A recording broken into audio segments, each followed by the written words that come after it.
அஸ்ஸலாமு அலைக்கும். Welcome back to my channel Jasmine Patel's creation. இன்றைக்கி நம்ம பார்க்க போகிறது தேங்காய் சோறு. வாங்க எப்படி செய்யுது பார்க்கலாம்.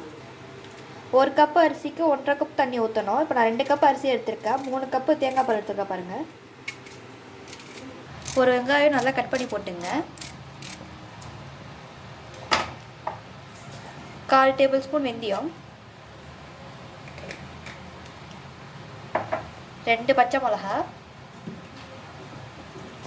ஒரு கைப்பொடி அளவு புதினா மல்லி சேர்த்துக்கிற பாருங்க. ஒரு ரப்பா இல்லை, தேவைக்கு ஏற்ப உப்பு,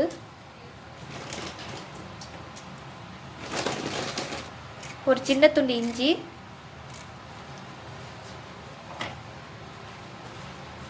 4 பல் பூண்டு நல்லா கிளறி விட்டுங்க. உப்புலாம் கரெக்டாக இதாக பார்த்துங்க. இது நல்லா கொதி வந்த பிறகு பார்க்கலாம். பாருங்க கொதி வந்துடுச்சு. இப்போ அடுப்பை நல்லா சிம்மில் வச்சிடலாம். 10 நிமிஷம் கழித்து பார்க்கலாம். 10 நிமிஷம் ஆகிடுச்சு. இப்போ நான் திறக்க பாருங்கள். மாஷா அல்லாஹ் ரெடி ஆகிடுச்சு பாருங்கள்.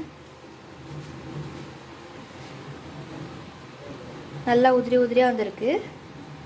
நீங்களும் ரெசிபி ட்ரை பண்ணி பார்த்துட்டு எனக்கு கமெண்ட் பண்ணுங்கள் எப்படி வந்துச்சுன்னு. லைக் பண்ணுங்கள், ஷேர் பண்ணுங்கள், சப்ஸ்கிரைப் பண்ணுங்கள். மறக்காமல் அந்த பெல் ஐக்கனை கிளிக் பண்ணுங்கள். அப்போ தான் நான் போகிற வீடியோஸ்லாம் உங்களுக்கு மிஸ் ஆக மாட்டேன். தேங்க்யூ. அஸ்ஸலாமு அலைக்கும்.